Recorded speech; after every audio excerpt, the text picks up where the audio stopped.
এরপরে প্রশ্ন হলো বদলি হজ কিভাবে করে, নিয়মটা একটু জানাবেন দয়া করে।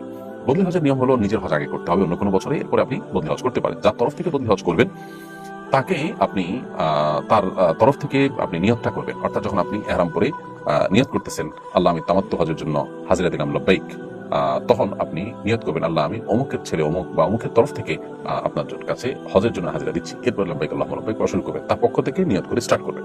এরপরে পুরো হজের অন্য সব কার্যক্রমগুলো আপনি একা হজ করলে যা যা করতেন এখানেও তা করবেন। দোয়ার জায়গাগুলোতে তার জন্য বিশেষভাবে দোয়া করবেন, নিজের জন্য আপনি দোয়া করতে পারবেন। এ হলো হজ্জে বদল বা বদলি হজের নিয়ম। আলাদা কোনো প্রসেস নেই যে বদলি হজে আলাদা কোনো কাজ করতে হবে, শুধুমাত্র নিয়তের সময় তার নিয়তটাকে ইনক্লুড করা ছাড়া।